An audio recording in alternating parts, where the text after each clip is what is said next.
Yep, we're live. There we go. Hey, okay, so Yank, Kiwi podcast episode 47. Been away for 2 weeks because it was work related, right, Dinte? Yep. I picked up a couple of ships and I needed the money, so I did it. I can't fault you for that. Still, though, it gave us a lot to talk. 2 weeks gives us a lot to talk about. First and foremost, we've both seen Godzilla King of the Monsters. We have. Yes, we have. Yes. And well, I guess we'll both start off with how we thought of it. Well, should we start with how we do you want to start off with what we both thought of the movie, or should we both start with our individual histories with Godzilla? I really haven't got that much of a history. I mean, I picked up Godzilla back in, oh God, where are we now? 11 years ago. It was 2008 that I really started to, watch it properly. So you've probably had more of a history of it than I have. Yeah, I can remember I've been watching Godzilla movies as far back as third grade. Well, no, second grade. I started. First one I ever saw was Godzilla in 1985 when I was like 8 years old. Yep. Which, to be fair, that is the much lesser version of that movie. I caught SF Debris' review of it. Oh man. Okay, do you want to know like how much New World kind of fucked with that movie? How much? Okay, for starters, in the original Japanese version, Return of Godzilla, it kind of presents Japan as it's kind of, because it came out in the 80s, there was still that Cold War tension, so it sort of presents Japan as sort of being cut in the middle between the Russians and the Americans, who both want to nuke each other. Yep. Well, not in this case, not nuke each other. They want to nuke Godzilla. And of course, Japan's got its own history with being nuked. That it does. We all know the story there. Well, we should do. Yeah. And so it kind of presents them as being level-headed. Well, okay. Well, New World, they decided, that balanced portrayal of the Russians as not being evil, but not really understanding the forces they're playing with. Yep. Let's screw that. Let's make it that let's make them look bad and make America look good. So they basically re-edited it in a way to make the Russians look bad. In fact, like in that movie, like after Godzilla sort of like knocks the Russian ship, and inadvertently causes them to launch their nuke by accident. Yeah. Well, okay, in the original Japanese, the Russian captain, he is struggling, holding on to dear life because he is dying. He is doing everything he can to make sure he can stop that missile from launching. In Godzilla 1985, he is doing everything in his power to make sure that missile launches. Oh, Jesus. Oh, wow.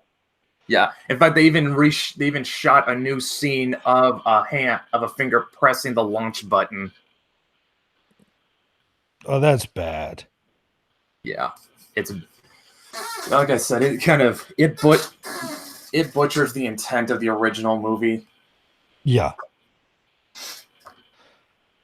But I mean, actually, it gets even funnier. Because you know who used to own New World? It was Roger Corman. Oh, okay. Yeah. Yeah, and then I think somewhere down the line he ended up selling it to Robert Remy, and I swear to God, this is actually true. Yeah.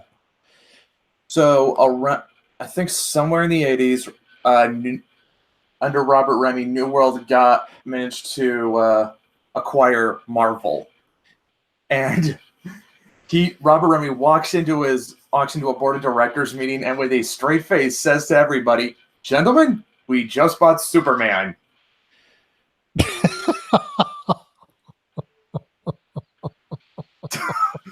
It's even funnier. Then his assistant chimes in and says, "No, Bob, we bought Spider-Man."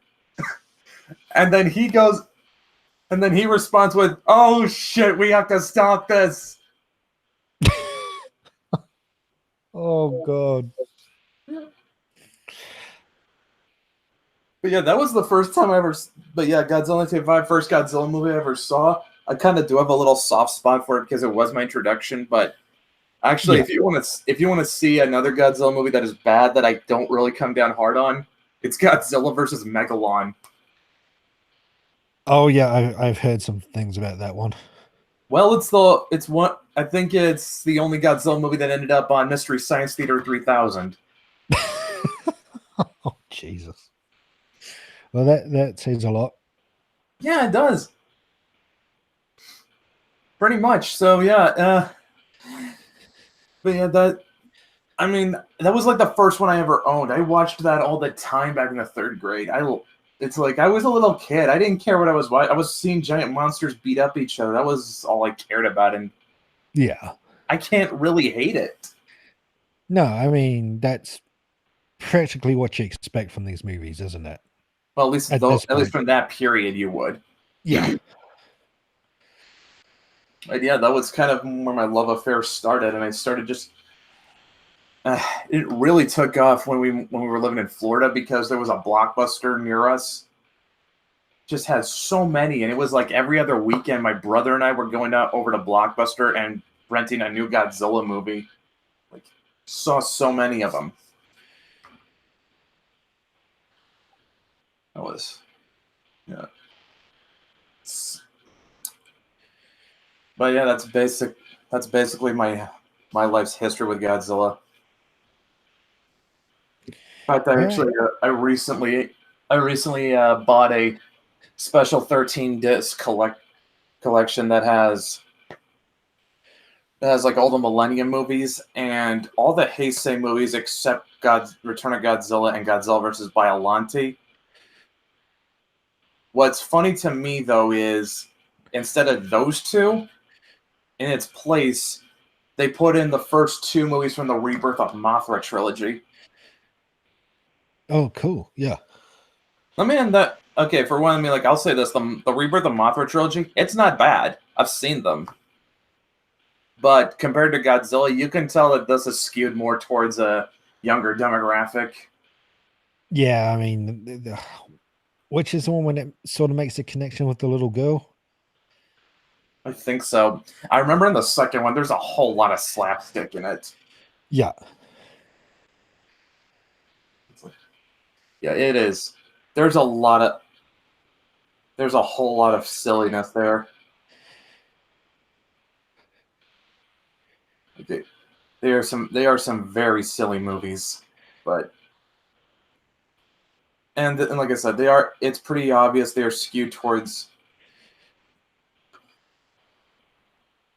It's pretty obvious that they're skewed more towards a younger demographic, but they're not bad. Like as far as a kids kaiju movie, they are good. They're pretty good. Yeah, and I mean, you can even tell that by the way the Mothra puppet looks, can't you? It's very.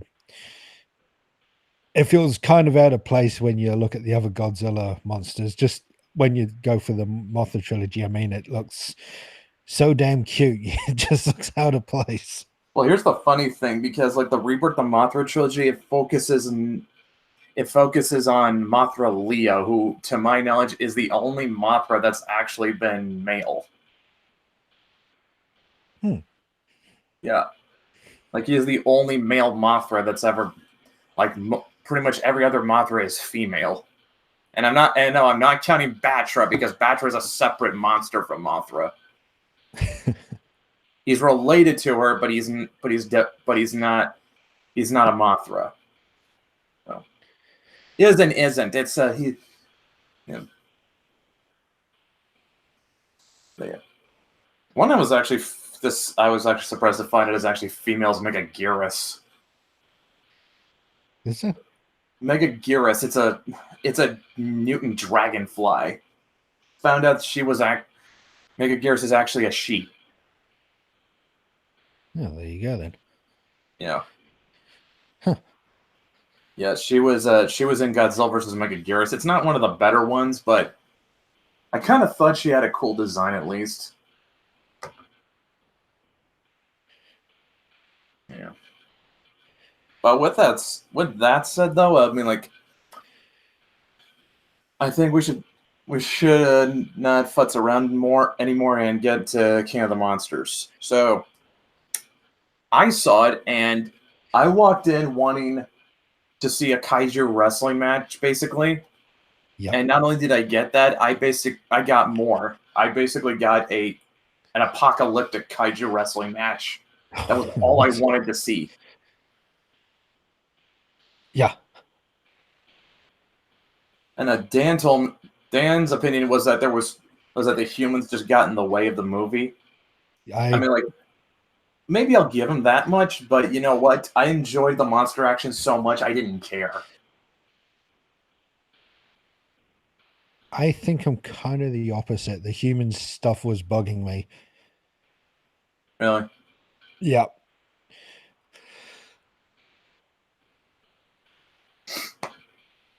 Well, I'll definitely give you with this one. Fuck, I forget the guy's name, but he was that guy that was always quipping every single time. I don't remember that actor's name. Oh, the older guy? I need to get his name because I need that guy's name. Chandler? No. Okay, let's see. Bradley Whitford. That was him.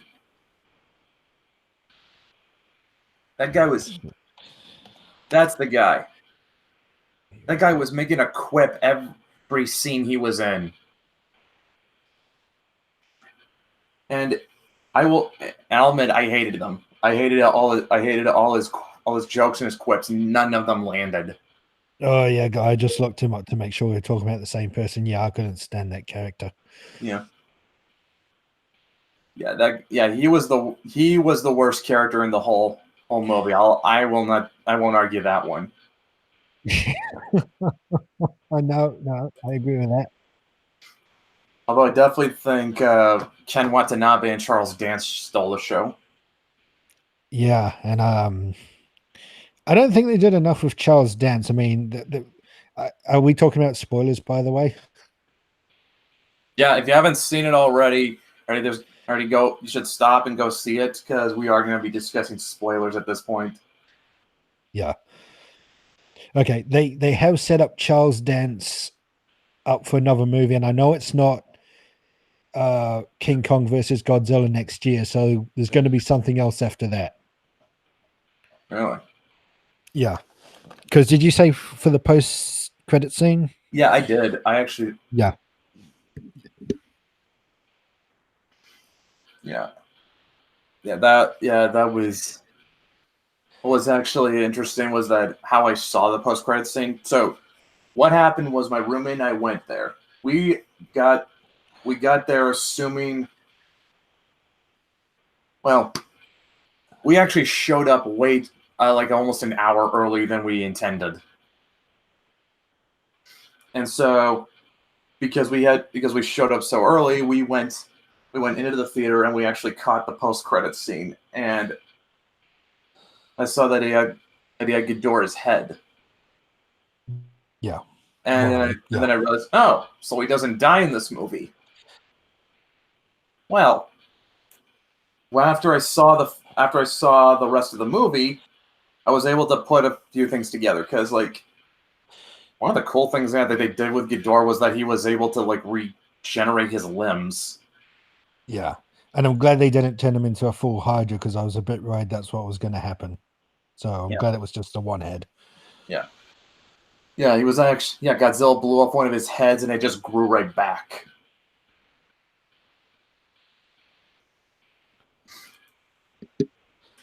Well, the head he blew off, that was the one Charles Dance picked up.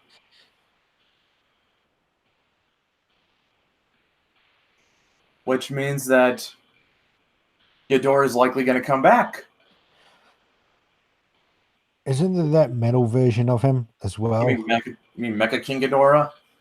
Yeah, it's like the middle head is like cybernetic or something. I'm not Yeah, sure where I've seen this. yeah, from God, it was in Godzilla vs King Ghidorah. I know what you're talking about because like in that one, Godzilla blew off his middle head and they replaced it with a robot one. Yeah. Are we I likely think to see something along those lines, or I don't know because I think the head he blew off was the left one. okay? Yeah, I do like how they gave the heads different personalities. And it was just like how I think it was either the right or the left head would sometimes act on its own, and then the middle head would snap at it to get it back in line. I like that little touch. yeah, like it definitely portrayed the middle head as being the one who led. Kind of showed that they don't all. Kind of showed that even though they share a body, they don't share a mind. Yeah, yeah, it was a nice little touch. Yeah, gave him a little bit more character. Because it always kind of seems with the other movies, even though he's got three heads, they all seem to be acting along the same line. Yeah, yeah. And what I like about it is they never directly address it. You know, they have all these scientists, and there's not this. They don't go into explanation. Oh well, look, all these heads are acting differently. So blah Yeah, blah blah. They just show it, and you get it, and it's really a nice touch. yeah. I mean, like they don't need to explain it. You can just see how they act. Yeah, I really did like that. Yeah, that was actually a really good touch. In fact, they actually, I would say, like they were really good at giving the kaiju personality. Oh yeah, Yeah, in fact, I think that's something that the MonsterVerse has actually been really good. I have not seen Kong yet, but from what I have seen, Kong actually seems to show a lot of personality. Kong's really yeah. Skull Island. He's really good. I really like that one, and Yeah, that's of course that's got the post credit scene which leads into King of the Monsters, and they do reference Skull Island a few times in this movie, and I yeah, think there's only one brief clip of Kong, but he never actually shows up other than yeah. that. Actually, yeah. If you want to know something, I heard in the novelization, there's like a brief passage that talks about what Kong is doing while all this is going on, Okay. and about the most I could get, what it seemed to kind of allude to was that Kong was actually kind of pissed off that the others are bothering him. He doesn't want anything to do with them. He just wants to stay on Skull Island and be left alone in peace. Yeah. He's just it seemed to just annoy him, and that they would that other kaiju are going to try to tell him what to do. That would actually fit with the Kong from Skull Island very nicely, actually. Yeah, you know what? Yeah, from what I still have yet to see Skull Island, but from what I've heard, this Kong really feels like a loner. Like he does not he just wants to be left alone. Yeah, pretty much. Like he doesn't care about the world outside of Skull Island. He just wants to stay there and be left in peace. I So know which is they said for the movie next year, there's definitely going to be a winner out of Godzilla and King Kong. They're not going to cheap out and have it a double victory or another a tie. monster turns. Yeah. Or something else turns up and they have to team up. It's going to be one or the other. It's definitely going to win, which that's going to be interesting to see which one they go with.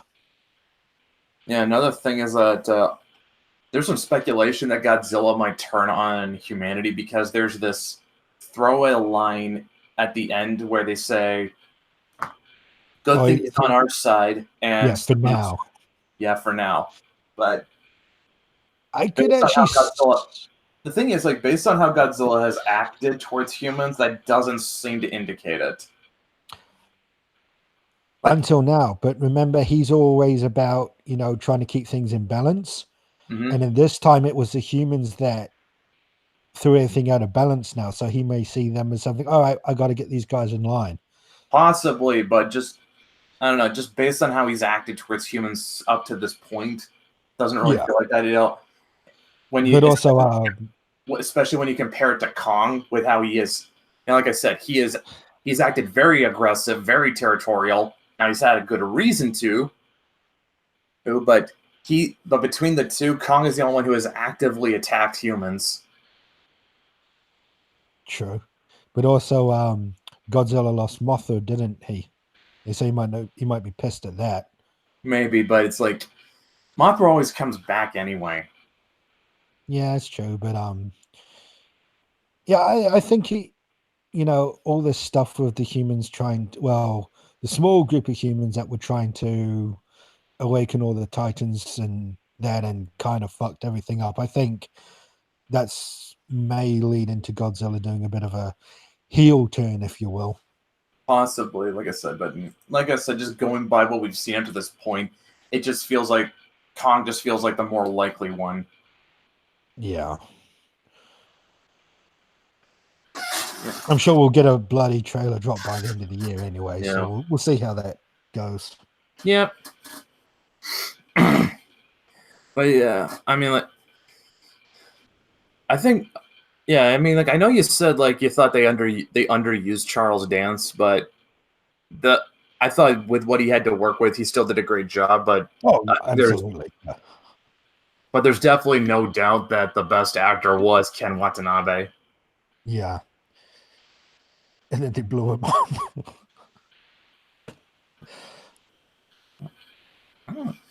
I haven't, I cannot for the life of me think of a time when Ken Watanabe has ever turned in a bad performance. No, he's been pretty solid. Even in the freaking Transformers movie, he was pretty solid in that. Yeah. Like the guy just acts his ass off no matter what role he's given. Yeah. Well, he really is a professional guy. You can see that from just as soon as he appears on screen, he's taking his job seriously. Mm-hmm. Yeah. I don't know. Dan kind of felt like Charles Dance was overacting in this. I did not feel that. How about you? No, I don't think so. I think he was having a bit more fun with this role, but I don't think he was overacting. Yeah, I would definitely say. I guess if you could if I could maybe find something wrong with this performance, that maybe it just felt like he was just channeling Tywin a little too much. But but at that point, I feel like that's just nitpicking, so I can't really call that all that a problem. No. Although I would say between this and Game of Thrones, like Tywin he had a very commanding presence in every scene he was in. Like, Yeah, Charles Dance was a little more laid back in this, especially around the kid. mm-hmm. Yeah. Who I absolutely fucking hated, for the record. You talking about Billy Millie Bobby Weaver? Yeah. Yeah. Yeah, she was. Well, let's give her some credit. She wasn't nearly as insufferable as Shia LaBeouf in Transformers. No, I didn't hate her acting. I hated her fucking character. I couldn't No, stand the girl really, character. Yeah. really, really. What was wrong? What was wrong with her character? It was more like how her story was presented. Like, I get it, her mother's gone cuckoo. Let's just say that. I mean, there's more to it, but we'll just say she's gone nuts and she wants to release the monsters. So she kind of gets kidnapped, but not really. It's more of the protection. And then at the end, she escaped there in Boston, I think it is. And Yeah, it she was. escaped to the stadium. Yeah, Boston was at the Red Sox stadium. Yeah, and I'm sure this wasn't meant to be funny, but I actually found this hilarious.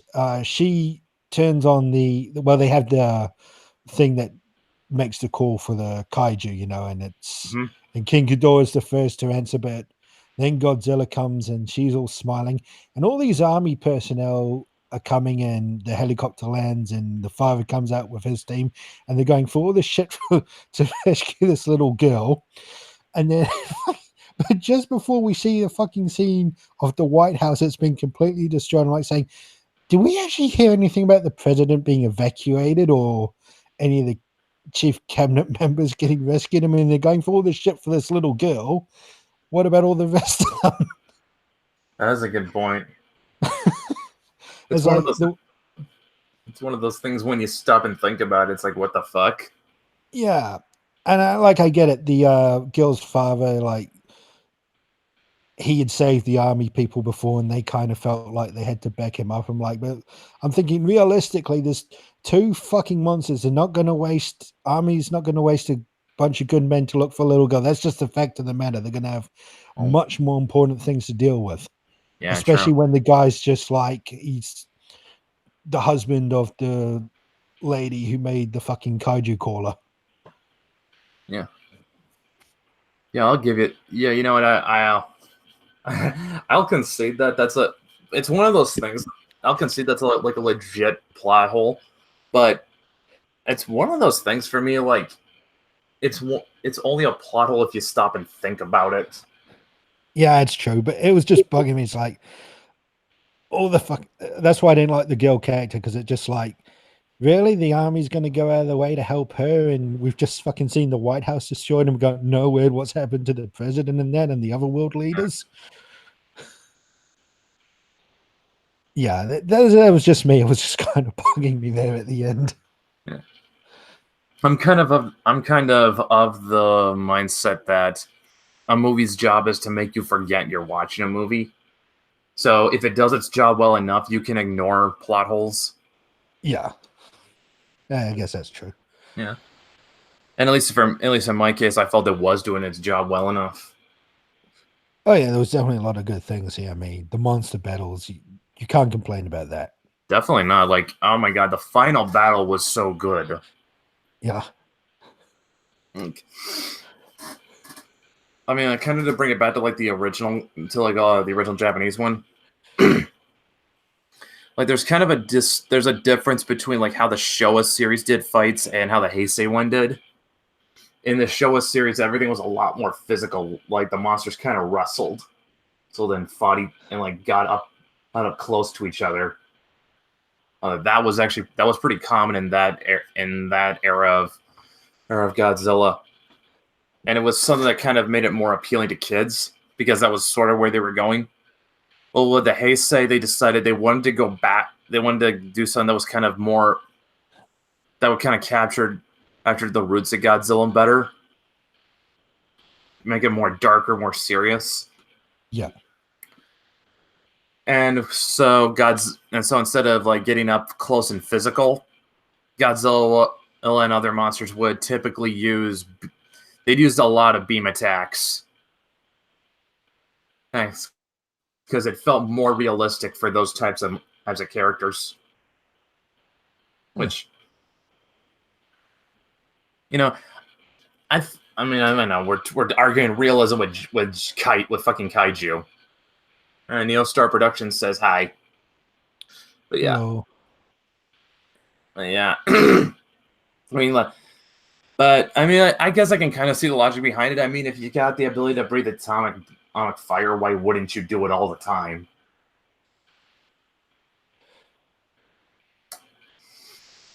Now, where this kind of ties in with King of the Monsters, it sort of felt like it was kind of striking, like a balance between the two.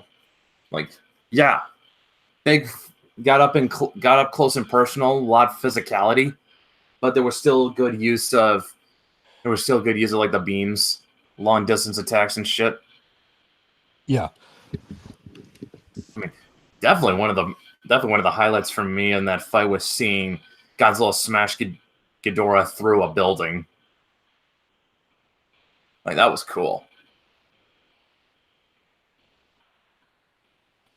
And then of course, like you had I thought what was a twist because initially I thought going into this like this was going to be like a loose remake of Ghidorah the three-headed monster because in that one it took Godzilla, Rodan, and Mothra teaming up to beat Ghidorah, and I thought that was the same direction they were going to go, but no,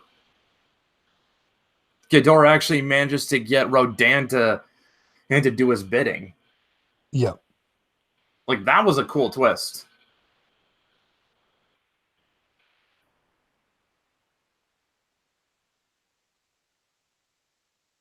Oh, you still there? Oh, god damn it. I think we've lost him again.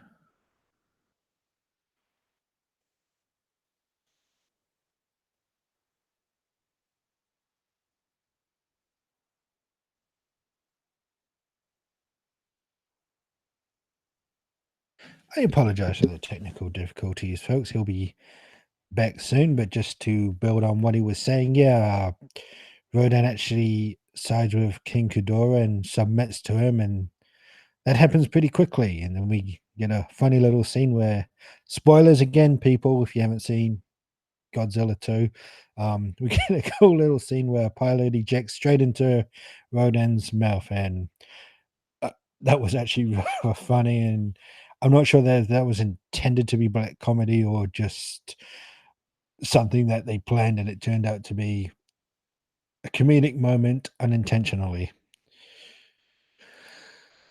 Hold on, I'm just trying to see what's happening with Brett here.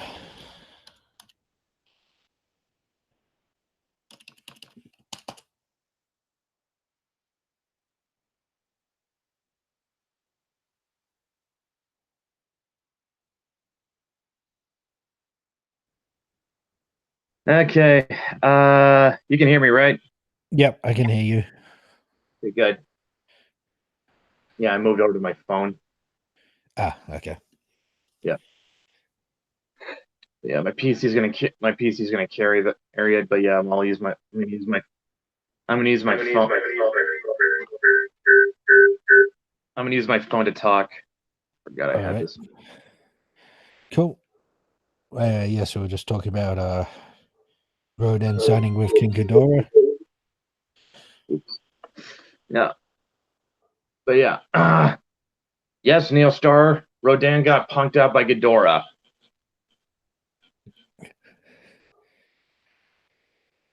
Although, let's be honest, that's actually kind of fitting for him, though. Dante, you still with me? Yeah, I'm still here. Yeah. I mean, it's kind of fitting, though. I mean, like, because, like, he's supposed, like, you're supposed, like, they build Ghidorah up as, like, this rival alpha for Godzilla. Why shouldn't he get the other monsters to obey him? But then yeah, he well, that was the army actually led him to Ghidorah, didn't he? Because they thought they two were gonna fight, and then Rodan just quickly submitted because he knew he had no chance. Yeah. I mean, give him some credit. He at least gave it he at least gave it his best shot. Yeah. But then he realized, yeah, I can't beat him, so I'll just well, he does what any animal does when they get beaten by a stronger one. He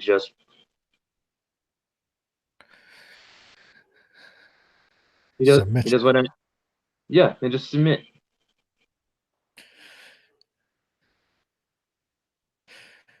I was just saying, I actually laughed a little when the fucking pilot ejected straight into his fucking mouth. Yeah, yeah, that was it might have been I guess you could say I guess you could say that was pretty damn funny. Yeah, I don't think it was meant to be funny. I was sure, like, did they do that on purpose for comedic effect, or because I don't know what they were going for there, but it sure gave me a laugh. I'll let you have that one.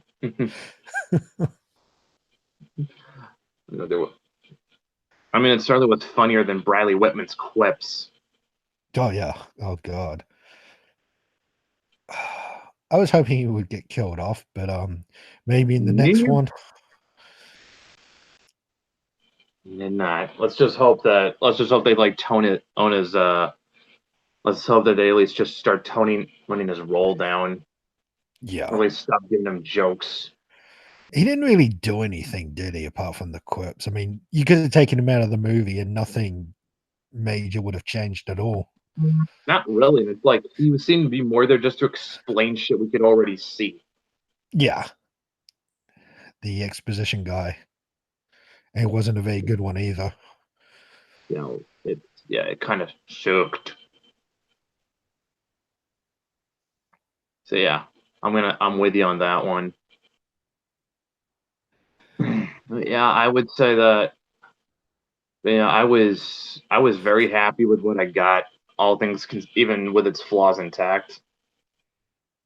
Yeah. And I think it's kind of a And I think it's a crime that it is not done better at the box office. Let's see what it's doing. Let's see where it's at right now. Yeah, I Let's saw see the that. critics were quite hard on it. They were, I think, yeah. Like they're, yeah, I mean, like they are not. It's like they really did not get it. Okay, as of the 23rd, it's grossed over 102, 501,438. I mean, like, it has grossed over $102,501,438, with All its right. budget being 170 million. Mm. But that's its domestic. Worldwide it's made over 366 million. So it's done. It's at least broken even. Yeah. Actually, it's broken even and then some. But it looks like the foreign market is actually picking up the slack because it grossed more foreign than it did domestic. As long as it's getting its money back. I mean, yeah, but I mean, like that kind of just. But yeah, still, I mean, like after this, I kind of want to say that I feel like film critics should be classified as legally retarded. I think like it's a new age when it comes to fucking reviewing films. We're in this stage where everything has to be grand and perfect, and everything has to be like, say, fucking Infinity War levels, and we can't.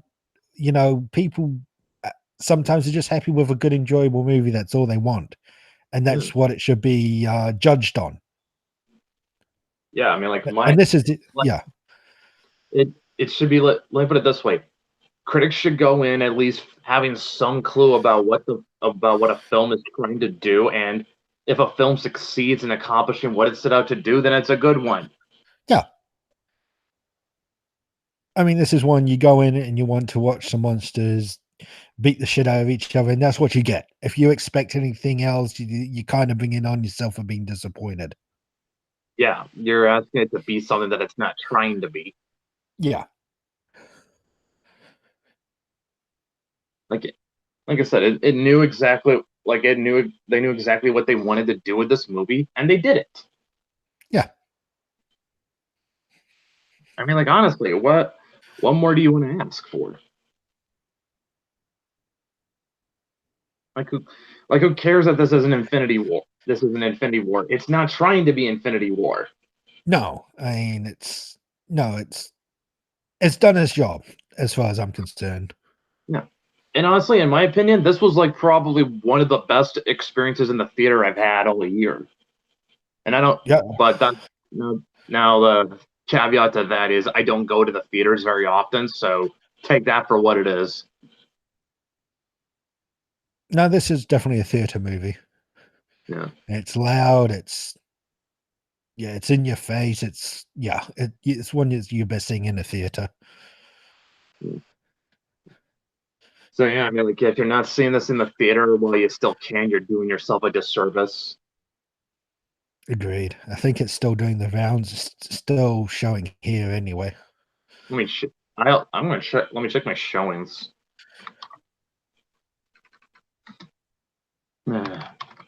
Show times.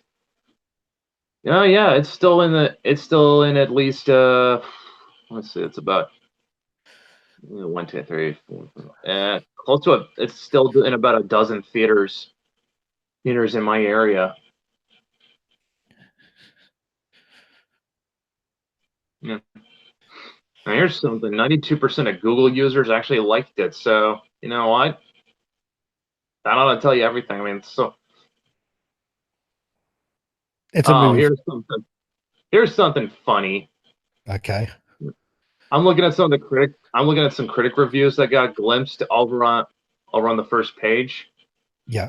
Okay, here's some excerpts from Plugged In.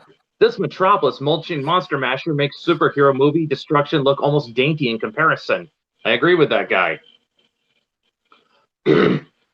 Here's one from Times of India. Despite the plot's blatant stupidity, the visual showcasing destruction of epic proportion and the terrifying arrival of King and Godzilla, I think he meant King Ghidorah, offers some solid jump scares.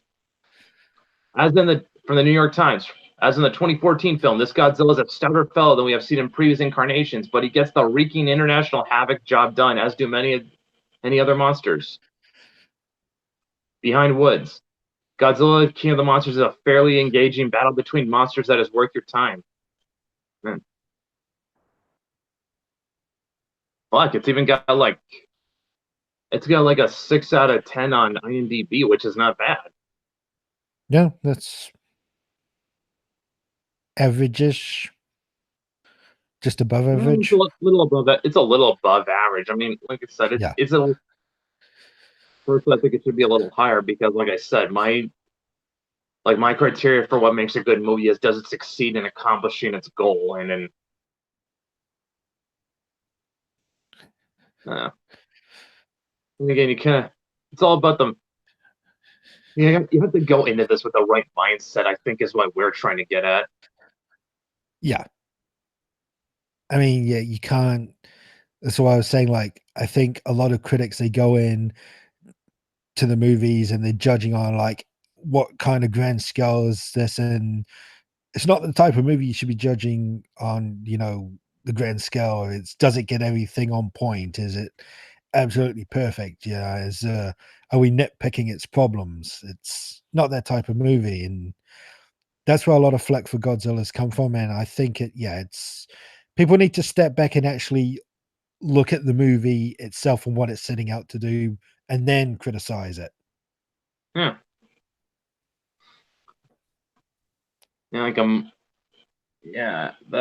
yeah, I mean, that's pretty much all I needs to be said. And I think the sad thing is like we've been talking about for 40 minutes, but I think we still can do more at least. But uh, that's I talked about this with Matt and Dan over like the second Mythoverse stream. Yep. In that same stream, Dan was also talking about like how much he liked the third John Wick movie. I have not seen that yet. No, neither. Though I am saving that one for later.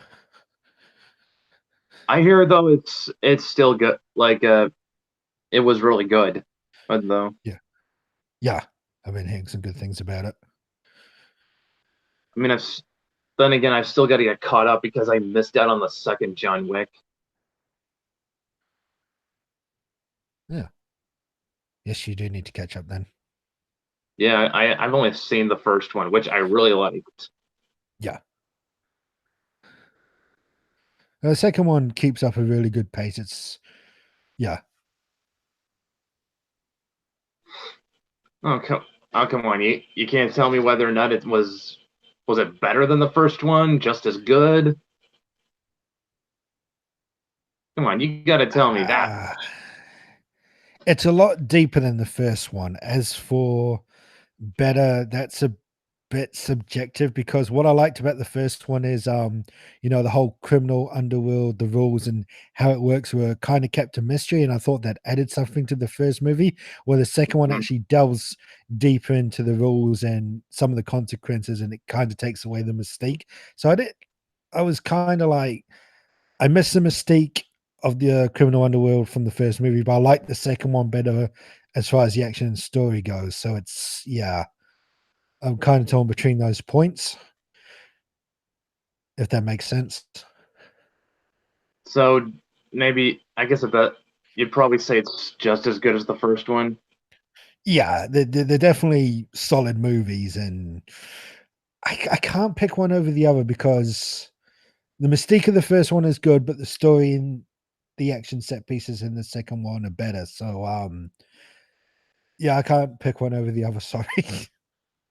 Maybe if I see the third one, I see how things all wrap up, I'll have a clear outlook of what they were going for, and I could probably give you a definite answer then. Mm, yeah, yeah. You know, you know. There's a. I guess bring it back to Godzilla. I really miss the Pipeworks Godzilla games. Those were fun. Or the old Nintendo ones. They weren't Nintendo. It was I didn't have these on Nintendo. I had like the first one on the original Xbox. Okay. Actually, the first two on the original Xbox. That was what was really fun about that was it was essentially a tournament fighter, but it had a but the areas were really big, really expansive, and everything was destructible. So it kind Nice. of captured the feel of like fighting a giant kaiju battle. It was really fun and over the top. Like the monsters probably had a lot more mobility than they probably would have had, but you didn't really care because it was just a fun experience. Yeah. You know, like they could like the thing is like they could actually run, they could actually move really fast. But for that type of game, that's kind of the route you want to go. Didn't I've they? seen like Uh, I've seen footage of like the PS4 game. They move yeah, I very remember. slow and deliberate. I was just about to ask, wasn't the PS4 one that came out a couple of years back? Yeah. Yeah. And Okay. a lot of people didn't really like it, but I saw one video from a channel called Up from the Depths that kind of put the game in perspective for me because I've been watching like footage of the game and I could notice, yeah, the monsters move a lot slower. It's not, and it doesn't look like it's as fun or as fun as the Pipeworks games. But like I said, Up from the Depths video kind of ended up putting everything in perspective for me because like what he said was like what this game was trying to get at was capture the feel of being a giant monster. And that was like trying to emulate the films as best they could. Yeah. Whereas the Pipeworks games were just being video games. This one was trying to be like an interactive Godzilla movie. So your movements are slow and deliberate. And sadly, also the fighting game mechanics are just not deep enough to really be all that fun. But if you go in like if you the mindset you start to go in is like this is a Godzilla simulator. This is meant to capture the feel of being in the movie. And something Fair that enough. big and massive could not move very quickly.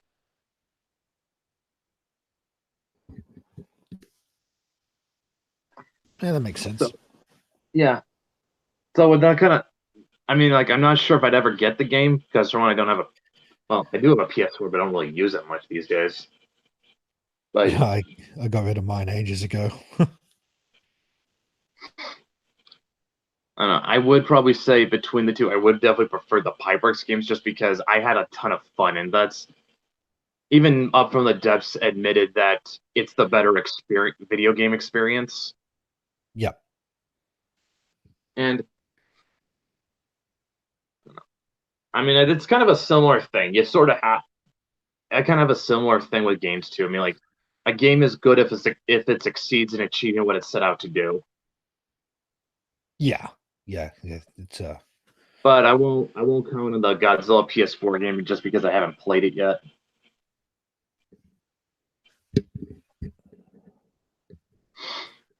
You know, actually, did that speaking only of games, sorry, what were you gonna say? I was gonna say, did that only stay on PS4? Let me check. Sorry. That's all right. Uh, it was on PS3 too, but yeah, It says PlayStation exclusive. All right. Yep.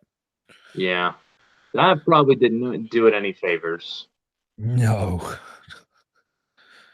But they should have at least tried putting this on the PC. Yeah, they might have made a bit on Steam. It Yeah, seems odd that a Godzilla is an exclusive these days, but especially with because that came out around about the same time as the 2014 movie, didn't it? Give or I take. think it did.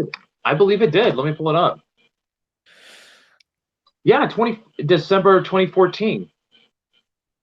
Yeah, that seems odd that it was a PlayStation exclusive then. It was yeah. In fact, yeah, there was Godzilla 2014 came out in May of that year, so there was like a 6 month. There was at least a 6 month difference between them. So that game might have actually come around the same time the Blu-ray and DVD were released. Yeah. Wow. Okay. Yeah, that is weird. Yeah, it's like I mean, like, I would say, yeah, making that thing on a PlayStation exclusive, that probably hurt it. Yeah. Not well, that was one thing that definitely did not help it. Another thing that did not help it was that it was a budget title being sold for full price. Oh God. Yeah, let me. You can tell that the game was sort of made a bit on the cheap. Like they put most of the effort into the monster models. Like the level design is not really all that great. I think it uses like the same 3 or 4 maps, but just slight variations. And again, like I said, the fighting mechanics are very shallow. And when it came out, it was being sold for like $60. Oh God. Yeah, that sounds like a bit of a disastrous launch. So yeah, it being a budget title being sold for full price and it being a PlayStation exclusive, that was not helping it.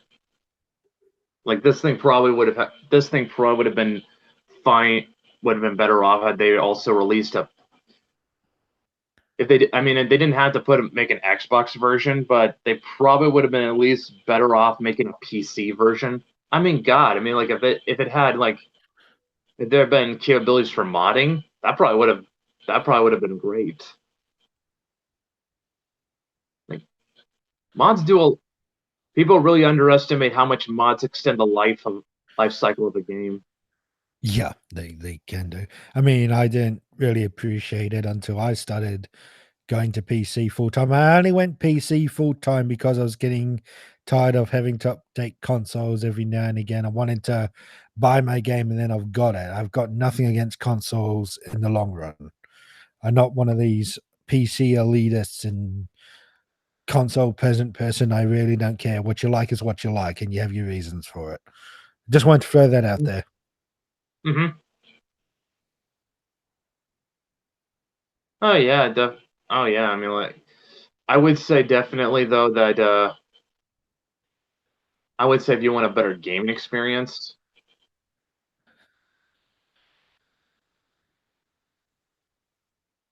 I would say if you want a better gaming experience, long run PC is better. It's a little cheaper and it's a lot if you especially if you know what you're doing, and you only have and you're able to upgrade as you go Yeah, instead of like you just have to replace parts. Like me, I've still got about 3 parts on my PC that need to be replaced. I got to replace the motherboard, RAM, and CPU. I replaced the HDD. I now got a shiny new 8 terabyte HDD in my PC right now. nice. Yeah, I don't know what I'm gonna do with all that space. Well, it's just good to have it, I guess, No, yeah, because definitely. games are getting bigger. That's the thing. Well, that's definitely one thing we can use it for. But yeah, still got about 3 other parts I need to replace, and I'm just it's gonna be one of those deals where I just gonna have to upgrade as I go because I Yeah, can't afford them all at once. But that's an advantage that PC game has, and it's just like you can run your.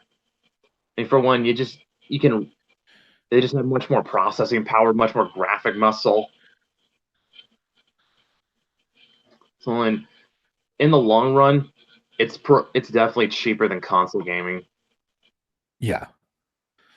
I mean, because like taking I was gonna say like everyone kind of knocks on that PCs a, are like out of date a year into their life cycle. Well, I think that it's pretty much the same for like consoles. They're like out of date like 2 or 3 years into their life cycle. and the thing with PC is, once you've got the games, you can still carry it over when you get a new system. Yeah, The consoles taking away the backwards compatibility really fucking hurt them, especially with Sony's case. yeah. I mean, about the only thing you might run into with PC gaming is that you might have games that were not like if you're running Windows 10, you might run into games that were not optimized for that OS, but most are. Yeah, most are all getting patched up now, so Yeah, it's yeah. yeah. like yeah, there's still the odd one that hasn't been that has been optimized for modern systems, but yeah, that's few and far between. Yeah, Now, before I got us up on a tangent, what were you gonna say? I've completely forgotten. I've Oh shit. forgotten. That's all good. It wasn't important if I forgot it. Yeah. Yeah. Actually, if you want to know something that is important, I saw this going making the rounds over on Twitter. That's okay. Apparently, there's a, there appears to be this running theme with anime YouTubers, Yeah.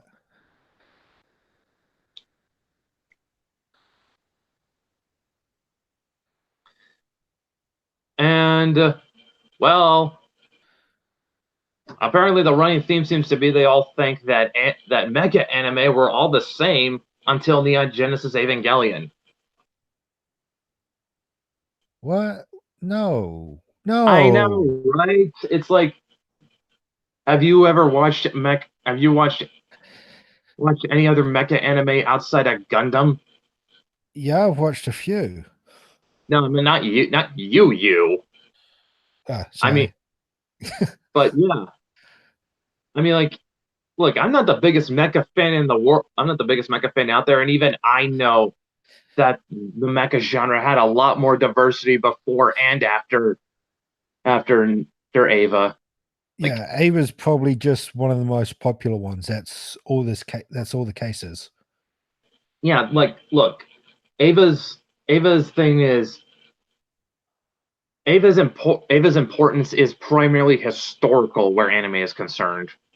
Because, Yeah. like, on the one hand, yeah, it did change a lot of things. Like, you can probably make the case that it was at least one of the it was at least important to Western anime fandom because it probably was one of the first one that really was pushing for some more mature stories. But I'll be honest, Ava is one of those anime where I think you'd be hard pressed to find someone who actually understands what it's about. Yeah, it's one of it's I've watched it for the first time. I kind of gave up on the series. I mean, I'm interested in seeing how the new movies finish, and they're a lot fucking more coherent. The series is like just it fucking falls apart. Oh god.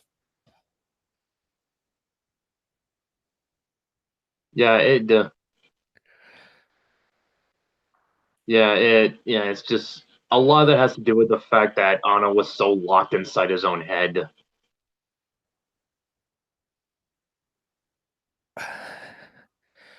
Okay, they did the reboot movies which started in 2009 roughly. I'm just estimating the date, and that's a series I'm sticking with. But the actual TV series, it did two movies itself. There was the one that was practically just a entire fucking flashback of the series, and you could have skipped that one. And then there was the last one, which was actually called The End of Evangelion. Mhm. And that was the weirdest fucking movie I've seen. One of the weirdest fucking movies I've seen. It was like, what am I watching? What the fuck is going on? Yeah, I don't because understand this. here's the funny thing, because like the final two episodes of Ava, that's supposed to be what's going on inside the characters' heads. That's their subconscious and some shit. Yeah. Whereas End of Evangelion is supposed to be what was actually happening, like the ending that Anno originally intended. And that's like, this is what you originally wanted to do? All right, maybe you can help me here because it's been a while since I've watched that. But there was four pilots. You got Shinji, you got Rei, and you got Oscar, and then the fourth pilot turned out to be the kid who originally bullied Shinji and then became Koro, friends. yeah, he turned out to be one of the angels. Yeah, because I what the fuck happened to him? Because I've completely forgotten what What happened. happened was that Shinji grabs him with his Ava, Yeah. and he's just like, you used me, you lied to me, and he's like, and then Shinji just squishes him in his hand. I have completely no fucking memory of that happening. I But probably have seen that, but I don't remember that happening at all. Oh god. Wow, that's here's what I think is really messed up. Because so what happens is that right before Shinji squishes Karu with his Ava, yeah. it cuts to black. You hear a squish, and then fade in, and you see Unit One's hand covered in Karu's blood. Oh god. Okay. Oh, why can't I What remember this happens happening? at the beginning of End of Ava? Are we talking about the Oscar scene? Please tell me we're not talking about the Oscar scene. Yes, I am. Oh no, I hate the Oscar scene. I'm so fucked up. Yes, you are. Oh god. It's just, Yeah. I mean, when you think about it, is like I honestly can't help but feel like they're supposed to like that was supposed to be some kind of foreshadowing. Looking back on it in retrospect, because like I said, Oh god. So I remember the fucking scene that foreshadows it, but I don't remember the actual fucking scene itself. I remember the fucking part that why the fuck was that in the fucking movie, that Oscar bit? Oh my god. I hated yeah, that you're fucking not bit. DJ and I are not gonna say it out loud, but if you guys have seen End of Ava, you know what he and I are talking about. Yeah, it's the most oh god, I hate that. I hate that fucking scene. Oh, It's like Jesus. what? I mean, man, Shinji is just so fucking hard to root for. I mean, I'm pretty sure someone's gonna make the argument, but you're not supposed to root for him. But then he's the here's the problem. He's supposed to be the fucking protagonist. We're supposed to want to see him overcome all his problems.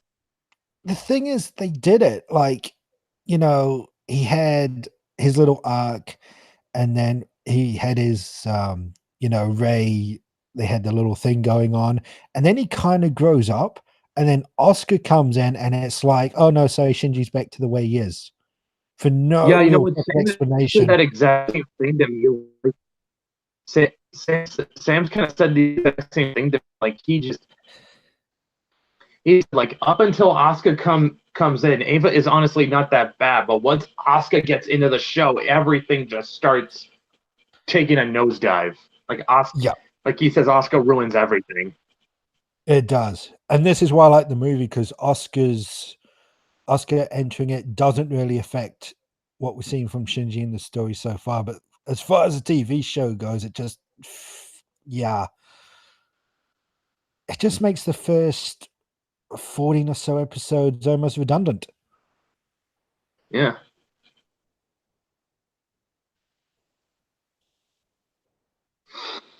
honestly, I couldn't really get into Evangelion. No, but do you really feel like he's missing anything, Dinte? No, if you wanted to check it out, just go for the newer movies and stay away from the TV series. That would be my advice. Like honestly, I would only say I used to say that if you're an anime fan, you got to see this once. Now I'm wondering, like, do you really need to? No, I don't think so. I think certain scenes, including the one that we will not talk about, probably created some controversy, which helped propel it to a plateau it should never have been at. Just I don't know. I'm just looking back on it. And it's like about the only reason you would ever have to seek this series out is if you're that into anime and want to at least like have as much want to at least absorb as much of the history as possible because that's the only value I can really see Ava having these days is historical. Yeah, it's probably, like I said, it's probably historical for the wrong reasons when you really look back at it. Yeah, like I don't honestly. I mean, I knew a guy though who said like it was his favorite anime of all time. He was a pretty cool dude, but it's just like I don't know. Uh, like I No, said, it's just I would sooner say you have to see Akira more than you have to see Evangelion. Yeah, definitely. I honestly do not. Yeah, I'm. I think maybe I just kind of moved past that whole like you gotta pass this, you gotta do past this right up, gotta go through this rite of passage and that past that milestone if you want to be a real anime fan. Like I think I kind of moved past that phase of my life. Yeah, it's now they're using fucking terms like, "Oh, you're a casual, or you're a diehard." It's just like, yeah, I don't really fucking associate myself with that. Just like I kind of left the whole I kind of left the whole gatekeeping phase of my life behind. Like it's just like you like what you like. Yeah. And there's nothing wrong with liking what you like, but I may poke fun at you. Yeah, definitely. You and I do seem to have similar taste when it comes to anime, though, don't we? I mean, Hmm. we seem to Well, let me agree on a think. lot of. I guess so. I suppose. I mean, like let me look back. I mean, like my favorite, like off the top of my head, some of my favorites they've been Berserk. Um, Yep, they've been Berserk. They've been Akira. They've been the original Ghost in the Shell movie. They've been Wolf's Rain, Cowboy Bebop, yep. Full Metal Alchemist. Original or Brotherhood? Eh, I kind of like both. Fair. Yep. Although I guess, although I would say I think like I would say the original is definitely better at getting you emotionally. I tilt more in Brotherhood's favor, but yeah, I do like the original. Yeah. So, I mean, that's just a few off the top of my head. Yeah. Well, yeah, I those mean, are top tier for me, and I definitely think like our taste. I guess we do kind of have similar taste. Like we're definitely more toward. We definitely lean more towards like the '90s, early 2000s era of anime. yeah, I mean, I haven't watched anything new that I can think of. Maybe I have. No, I think Gundam Unicorn might be the newest that I've watched, and now it's coming up fucking 10 years now. I think the newest animes I watched was like Miss Kobayashi's Dragon Maid and Drifters. Oh And I yeah, like Drifters. Drifters was fun. That was fun. yeah. I saw your review on that, and I was quite interested in that, but I don't know why I never got around to seeing it. I'm sure I'll think of an excuse later. Mhm. Yeah. Honestly, though, I'm not really. Yeah. Although honestly, I think the review bug is kind of out of me by this point. Like I can't get myself to do it anymore. It's like Yeah, same especially here. when well, I think especially when I've got a gig making comics. It's like why would I go and review other people's stuff when I can make my own? Yeah, and like I don't like how New Age reviews are going. It's kind of yeah. Well, we've already covered the topic, so let's not go. Let's not Yeah, backtrack here. I think the problem is we are from an old school full era of YouTube, more or less. Here we are. And I think it's kind of sad to say, but like the trends have just passed us by, Yep. which, which isn't a At bad least, thing, but that's not a bad thing. Like it's just it kind of just says like where we it kind of just says says about the mindset we come from. yeah. At least we never fell into that angry reviewer trap. We were always very critical Uh, and yeah. I fell into it for a brief period, and then I got out and I realized like this is not me. Really, I never. Well, it The wasn't. angry review. Let me put it this way. I didn't. They. I think it was more like I tried doing angry reviews here and there, but I think the more I think the more I did them, the more I just realized that isn't me. Yeah. I can't remember you doing them. I must have missed that. Yeah, Why? like I said, Yeah. it wasn't a regular thing I did, but like it was like back in the day when I was really trying to imitate Spoonie. Oh, okay. Yeah. But yeah, like I said, it was just I just kind of started I started doing just being more myself, and it's just like think I think I got better at. I felt like I got better at it when I stopped trying to be like other people and just do my own thing. Yeah. Fair enough. Hmm. I remember we actually did have a pretty good circle we were in back in 2011, 2012, didn't we? Yeah, that was actually pretty. Yeah, we did. That was we did have a pretty good we did have a pretty good circle of people of mutuals and friends. Like there was it was a that was honestly that was honestly a pretty good time. Yeah, I agree. I mean, we crossed over each other's videos now and then, which was fun. Yeah, it was. Yeah, I mean, like that. It's kind of funny that we can actually I can actually look back on that and say, wow, that was I actually can feel nostalgic for that, and it's like it wasn't even that long ago. I think like No, 9, 8 years. holy shit, it's almost been 10 years. Yeah, well, Holy God. I started uploading in 2011, and you were one of the first people to notice me, and that's how I got It introduced was, into oh your my guys' group. God. Oh my God, yeah. It was oh my God, it's really been that long. I don't believe it. Man, fuck all that time fuck where all that time goes. Man, I'm I am amazed. Just like God damn.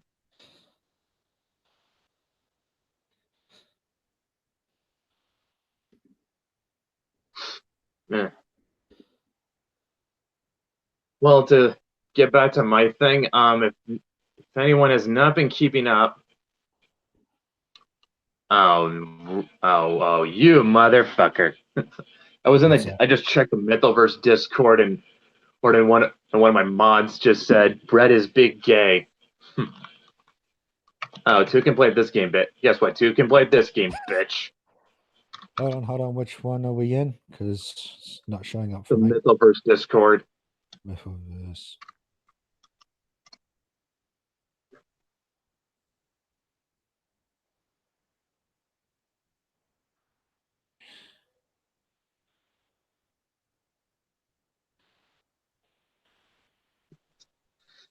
Yeah, I'm not letting him. I am not letting him have that. Nah. You want to say I'm big gay? You could be bigger gay, pal.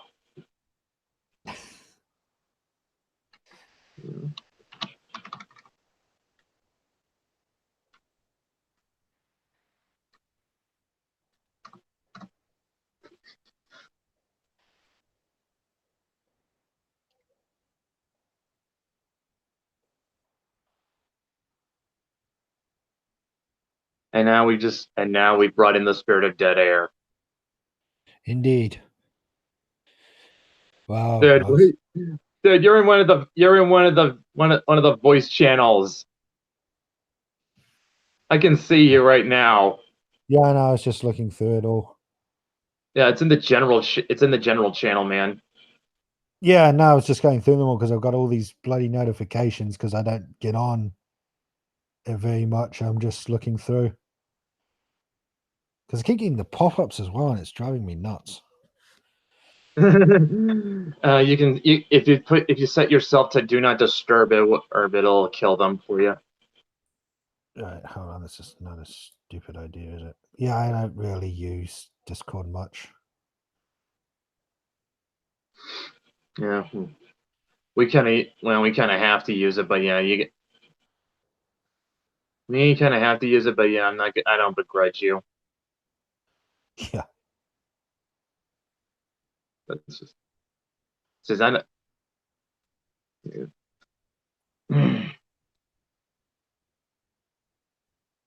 I'll just sign out of it. I don't need it at the moment. There we go. Problem solved.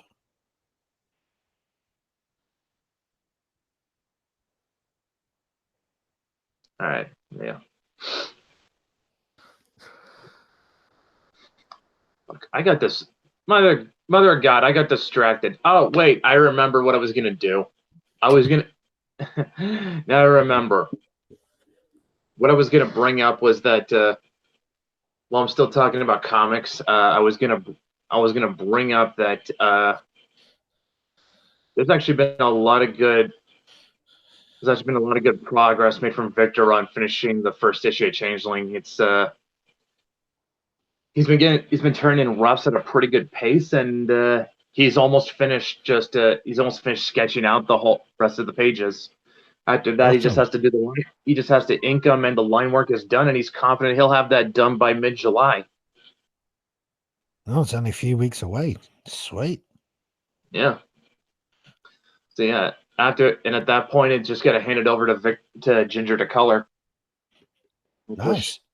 She's been a little busy finishing up coloring Sporkman because she picked up another job around the while we were working on. Well, I passed her off to the Sporkman team because they needed a new colorist, and I knew she could always use more work. Yeah. Okay.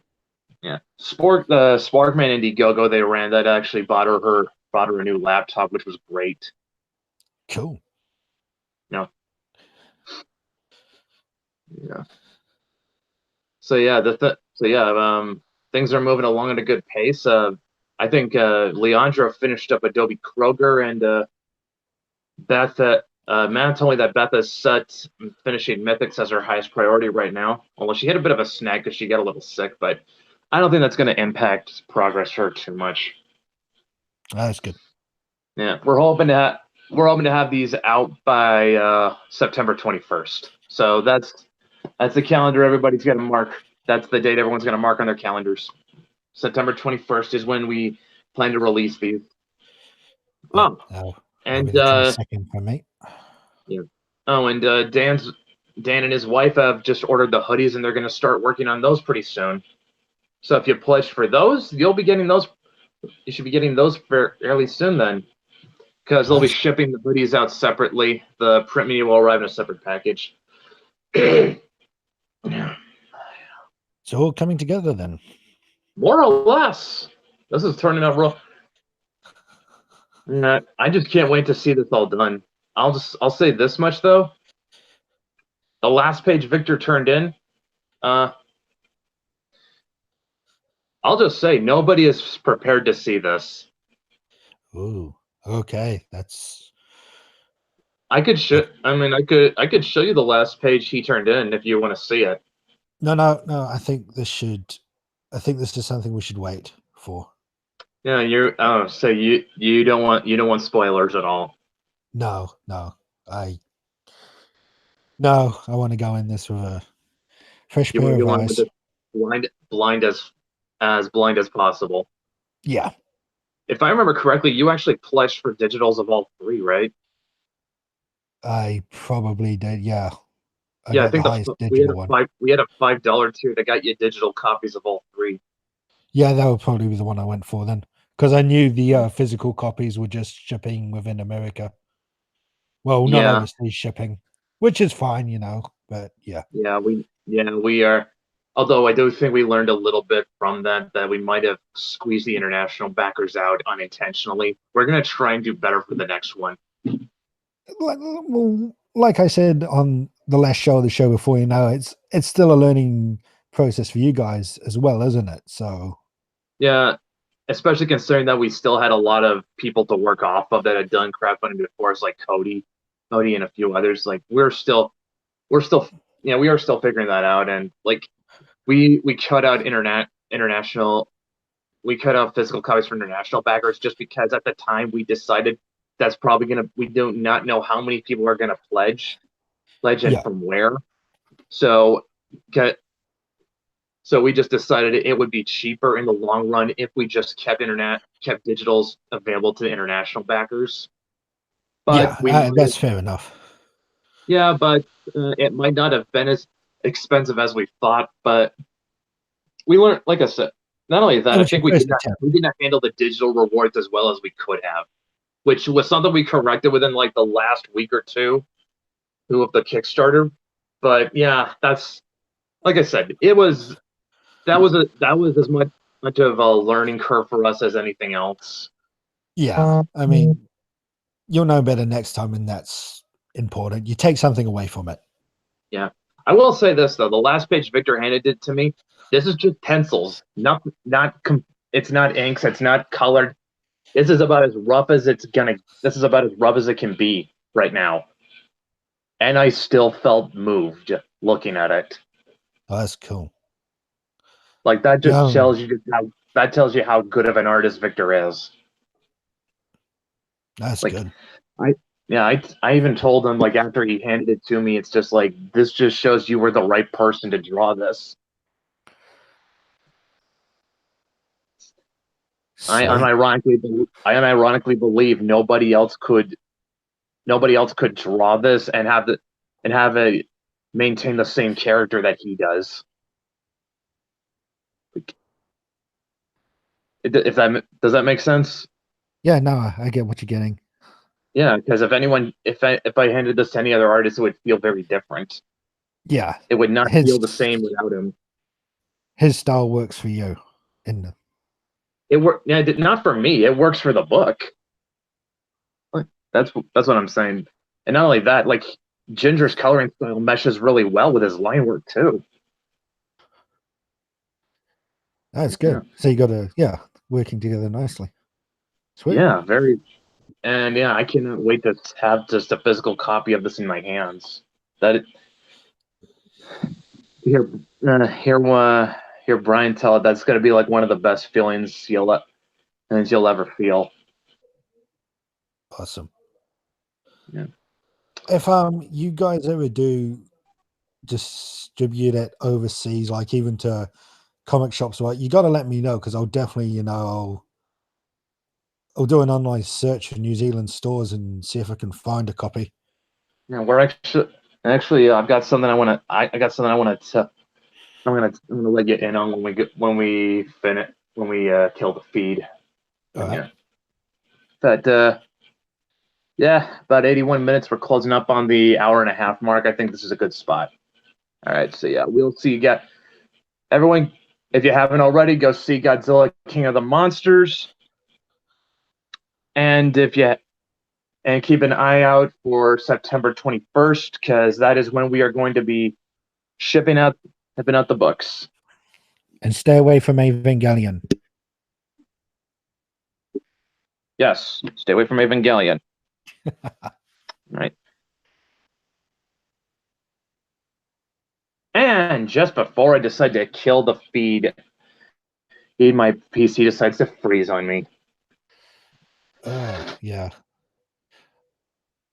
All right. I think about the only way we could really kill this feed is if we both leave. Okay, you're gonna tell me something though? Hold up. Oh wait, hold it. I got control back. Give me a sec. And dead. Okay. All right. Alrighty. Right. I'll leave and I'll just you just link me in later.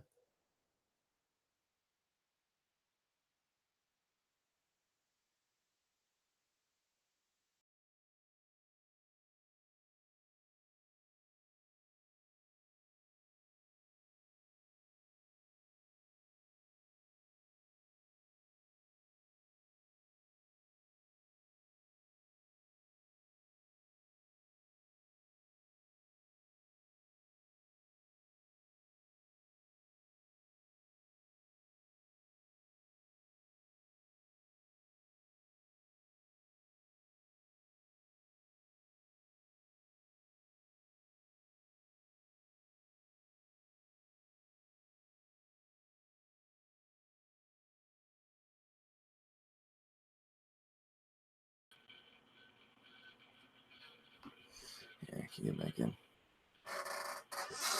Yeah.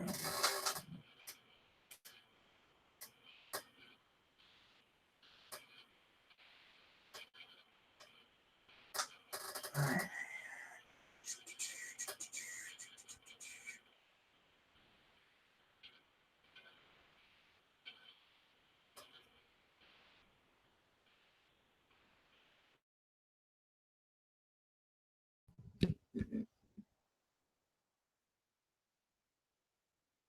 Still saying live. Hold on.